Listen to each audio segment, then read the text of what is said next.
Hello and welcome to Moneylife. This is Sucheta Dalal. This week, we're moving away from our topic of influencers and talking about family feuds, or rather, how greed, ego, and value destruction in listed companies affects minority shareholders.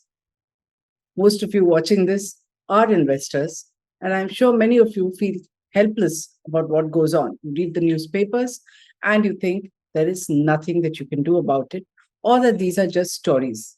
Actually, they affect you.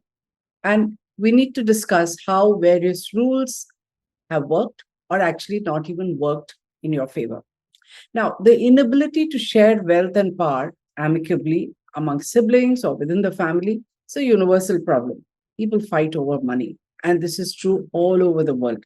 But in most developed nations, there's a quick transition from family run businesses or individually owned businesses to professionally managed businesses. They have their own set of problems, quite different. But by and large, the fear of lawsuits, and especially from activist institutional holders, has usually kept the problem limited, especially when it is within a family. Not so in India. We respect families, we adore family managements, and yet there are debilitating family fights over distribution of wealth, which affects all the listed companies that have raised money from people like you and me. But we are not in the equation when they're fighting over that wealth, which is seen as entirely their doing with no contribution from us. Perhaps the best example of this is the war between the Ambani brothers, which ended in 2010 when the two brothers, Anil and Mukesh, apparently signed a two-page private note where they agreed to withdraw all the petitions that they had filed against one another, including defamation notes and all kinds of issues. That note is private, but the war sort of ended. Now, what were the consequences? As far as the public, even most journalists were concerned, it was an equal battle between two equal brothers who ought to have inherited from the father. What most people, including institutional investors, did not know is that there was a huge difference in competencies. So, 13 years after this battle has ended, look at what has happened. All the banks, mutual funds, institutions, insurers who backed Anil Ambani have ended up paying a huge, huge price. And although the dirty war between the siblings may have ended, it shows you the complete lack of knowledge about what was happening internally, about the competencies of the two, and where it was going to take the companies in the future. Now, battles have surfaced again. In fact, we have written about it in Moneylife. In fact, our columnist Veer Ranganathan wrote a couple of months ago about how a long overdue regulatory mandate by the Securities and Exchange Board of India has exposed internal fault lines in family managed corporate groups. They have brought disputes and hidden acrimony out into the open because SEBI ordered that family arrangements need to be disclosed to stock exchanges when it's owner-driven listed entities. So it doesn't matter whether all of them are part of the management or not. If there's a family arrangement to distribute wealth and it affects listed entities, you have to inform stock exchanges. Mr. Ranganathan went on to enumerate the many ways in which listed entities have actually paid the price when there are family disputes. For instance, the Kirloskar brothers, they had a proper agreement, family arrangement, yet they fought. They did not agree with it and spent 274 crores from Kirloskar Brothers Limited in legal fees alone over 7 years. This was despite a family settlement of 2009. Things seem to have settled down now. Finolex Group, Bharat Gears, poor corporate governance. One side has made disclosures, another hasn't, writes Mr. Ranganathan. Then the 75,000 crore Murugappa Group embarrassingly fought a public battle because they apparently were trying to keep a woman family member, Valli Arunachalam, out of the group holding company. Even there's been an amicable settlement. All legal proceedings have been withdrawn, but the settlement itself is private, and we need to see how it plays out in the coming months and years. Now, family-run companies do not disclose. Doesn't matter the SEBI mandate. They tend to hide health issues involving the executive leadership, especially when they are in the middle of a succession battle. Now, especially worrying is one incident which you may find shocking. The chairman of a high profile company attacked his board director wife so badly that she landed up in hospital. No complaint has been filed. We hear that there's a recording. But what is important is this is the chairman of a listed entity, wife is a director. This chairman has already been in the middle of a really ugly spat with his own father. And now this is a new area of conflict. And this has come at a time where the stock is actually doing very well after a long time and the company's profits are looking up. So should shareholders be concerned at what's going on? Because it's not even in the public domain. Then there are fights within the Jagran group, the TVS group, happening very quietly and hopefully will be settled without consequences, but there are issues. Now, what usually happens? They wash their dirty linen in public. Many of you may be too young to remember the war between the Ambani brothers, but the kind of dirt that we as journalists would not have dared write about was being spilled and leaked with documents by both sides. And the papers were full of it. Now, there are expensive lawsuits filed by all these families. They write a lot of dirty stuff about each other, which becomes public because it's part of the documents that are filed in court. They spitefully instigate investigations by tax and enforcement agencies against one another. And when this is alleging corner cutting by listed entities, obviously there are consequences to the minority shareholders of these entities. So the question that I'm asking today is there a way to ring fence investors from the impact of succession wars within families, especially when they tend to be so vindictive with one another? Some family disputes don't even make any sense. So one of them, which has perplexed me a lot, is this fight over Hikal Limited. Small company, not many even know about it, has a market capitalization of 3,700 crores. This is a case where Sugandha Hiremat has gone to court in March this year against her brother, the far better known Dr. Baba Kalyani. She's seeking specific performance under a family arrangement, which was formalized far back in 1994 between Baba Kalyani and his parents, Neelkant Kalyani and Sulochana Kalyani.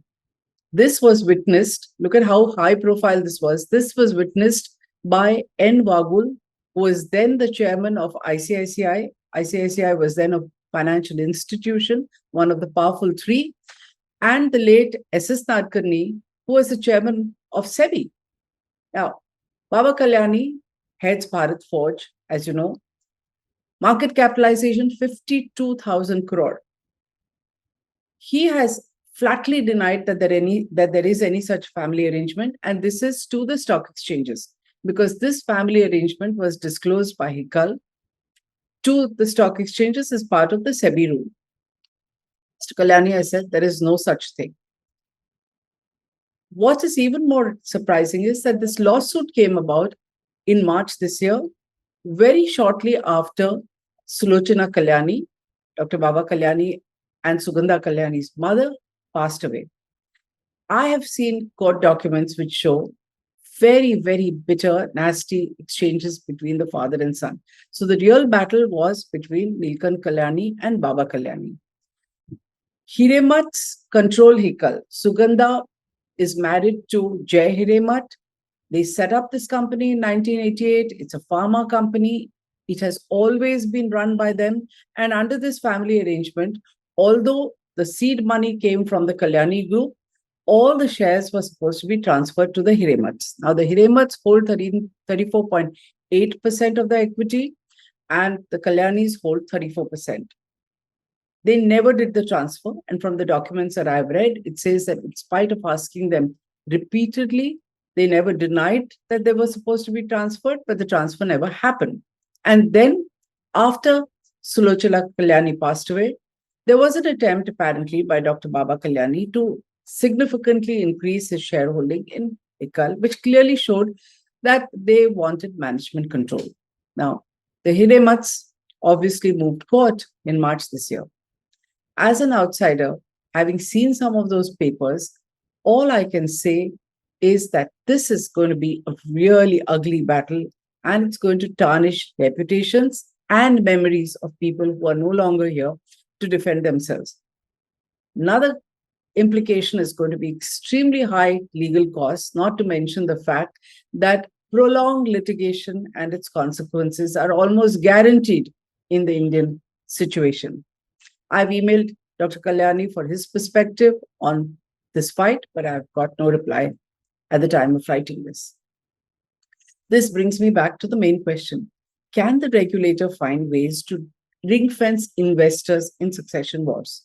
As it happens, the regulator decided that you're going to have proxy advisors who are going to study companies, study AGM notices, and guide investors. These investors can be insurers, can be foreign institutional investors, mutual funds. They're going to guide them with their wisdom and say how you should vote on key decisions. Have proxy advisors come up with a solution? Apparently not. In fact, I tried talking to all of them. None of them wanted to go on record about this. But what I did see was that in Hikal's case, in-governed research services has come out with a report making a really radical suggestion. What it says is that when there is a fight, there is a need to separate management and ownership. And it thinks that in this case, the Hiremats should step down from the board and there should be a professional managing director stroke CEO who should run the company, because the battle with the Kalyanis is going to divert time and attention of the family. Every battle has two sides. No such suggestion was made about the Kalyanis. I mean, they're also going to spend time in fighting for this tiny company, but nothing of this kind has been recommended. In fact, at a recent annual general meeting, apparently more than 50% of the shareholders had even acted on proxy advice and raised issues about Baba Kalyani's remuneration as MD of Bharat Forge. In the coming days, there may be issues about his health and about his age that cause concerns, and proxy advisors are most likely to have something to say about it. He also has a separate battle going on for the assets with his brothers. But these issues have not been flagged. They are likely to be flagged in the coming days. So two sides, one huge, one small, both within the family, different kinds of advice. I did a little more digging to say how many times have proxy advisors made such a recommendation that you guys are fighting with each other, step down, put a professional manager in place during inheritance battles. There hasn't been a single previous case. Nobody dared to make such a suggestion when the Ambani siblings were fighting. Nobody made such a suggestion when Nasli Wadia and his son are at loggerheads, Jahangir Wadia. Even though this has had such an impact on Go Airlines, and there are issues that have come up about the control of its brands as well as their ownership. Then you had the disgraceful coup at the Tata Group, the bluest of blue chip groups in India, and the manner in which they ousted the late Cyrus Mistry. No radical suggestions. Even then, people went along with the Tatas saying, doesn't matter how they behave, they're the largest shareholder, they want someone out. How they do it and the crudeness did not matter. Now you have a strange wife-beating episode. Remains to be seen what proxy advisors say about this, or will they pretend they don't even know about it? Because remember, there are no news reports. Surely the board of directors knows the lady is a director. Nothing will be disclosed. In fact, one source in the proxy advisory company explains their silence about such important matters by saying, unlike journalists, we don't even get access to such information. So what we don't know, we don't comment about. So again, let's come back to this solution about putting in a professional.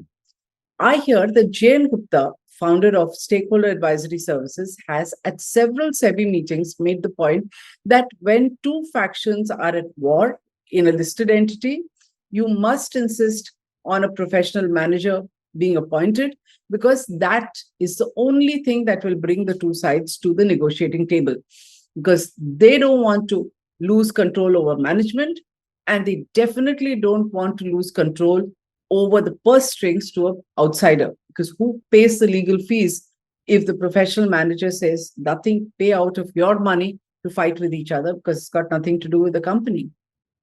No Indian corporate house works like this. The bigger issue to my mind is how to find a truly independent person. It is a bit like the fiction of independent directors. Yes, we've gone along with it, but most of us who know how these appointments are made know that it's nothing but fiction. Majority of directors, no matter how glittering their profiles and how independent seeming they are appointed because of their closeness to management. And more, it's coming out in the public domain because of favors rendered from official positions as heads of banks, as heads of regulatory bodies, and as powerful bureaucrats. Nobody even investigates the kind of quid pro quo that happens. If all these people end up being truly independent, they lose their directorship at the first available opportunity. What is worse, the corporate grapevine ensures that anybody who speaks up, objects to things that the management is doing, or steps down and puts in writing why they have stepped down are never going to be invited to another board again. The cost of speaking up extends far beyond one company and the mischief that it can get involved. Yet, SEBI and its three corporate governance committees, all headed by leading corporate honchos, knowing full well how they themselves probably appoint independent directors, have dodged this issue and only recommended more and more on onerous responsibilities on independent directors. And as a reward for it, there is more compensation, more fees, more perks, and we all pretend that they are independent. Proxy advisors also are silent about glaring examples of the quid pro quo that becomes so clear. I mean, will they say, don't appoint a regulator because he cleared a bunch of issues that were very dodgy when he was in office? Nobody dares to make that point in India. And so they get away. Another major thing that there is a conspiracy of silence about is public sector entities. These are listed companies where the powers that be, whichever political party is in power, brazenly appoints political nominees on the boards of the largest cash cow companies, which are powerful, and make shameless use of them. This hasn't stopped even 25 years after, or 30 years after economic liberalization. Now, board directors are supposed to weigh in on corporate disputes. They're supposed to take an independent stand with independent advice and actions. Like I said, has never happened. Most family disputes have been settled by litigation or sometimes private mediation, like calling the SEBI chairman or calling a friendly banker. In every case, there has been a private mediator person with a public profile whom both sides trust. In India, institutional investors with significant shareholdings have either voted with their feet, as in gets too dodgy, we dump our shares, or they've stood on the sidelines and watched. In fact, most of the times they're persuaded to stand on the sidelines and watch and do nothing, barring a few rare cases, which are now more than 30 years old, pre-liberalization, where government institutions took direct orders from the prime minister or the finance minister and did their bidding. This doesn't happen anymore because government institutions do not have that kind of significant shareholding, and mutual funds are far bigger. Now, so long as family run businesses dominate the corporate landscape in India, you're going to keep having succession battles, and this will remain a risk factor that all minority shareholders need to take note of. What is interesting is that reputational damage, when they have these ugly battles, does not seem to concern anybody, not even institutional investors, not even foreign institutional investors or FIIs who are more aggressive abroad. And don't forget that when they instigate tax action and enforcement action, all these also mysteriously disappear when there is a settlement, an amicable settlement. SEBI orders have highlighted wrongdoing like diversion of funds from listed entities, collusion with market manipulators. Even then, you have had FIIs who actually come in and bailed out companies in the midst of such allegations, which means that reputational damage and misbehavior and diversion of funds, it's apparently not an issue. We are like this only, and foreign institutional investors, usually with Indians leading them, quite okay with all of this. So, what solutions come back to our main question. There are two obvious solutions. One is that independent directors should develop a spine, or that family managements must make way for a professional MD and CEO. Both these are utopian suggestions. We know it's never going to happen, not in the foreseeable future. It may happen if there is a rule. It may happen in form, but not in spirit. Whoever is a bigger, stronger person will get their way, will have their appointee. If the protection of minority shareholders is the objective of bringing in any such regulation, then it is clear that the best bet today is for the investors themselves to do their homework, divest their holdings when there is an ugly battle or the battle gets uglier and there's no sign that they want to negotiate and settle amicably. But this again offers retail investors no protection from mutual fund sahi hai, because you're expecting your mutual fund manager to make this independent decision and they stand on the sidelines. In fact, sometimes they collude with management. Same is true of insurers. Now, provident funds are putting your provident fund money into companies, and same applies to them, as well as portfolio managers and fund managers. If they fail in their fiduciary duties, then you are unprotected. If you are an individual investing directly, you can protect yourself. But when you invest through institutions, you have no protection unless you begin to ask questions. So far, investors have shown no sign of asking questions as long as the returns are good. The only time they get aggressive and angry is when there's a problem with the mutual fund, at which time it is usually too late. If you agree with what I'm saying, please spread this video so that more people are aware of issues. And of course, subscribe to them because you will hear more of this. Thank you.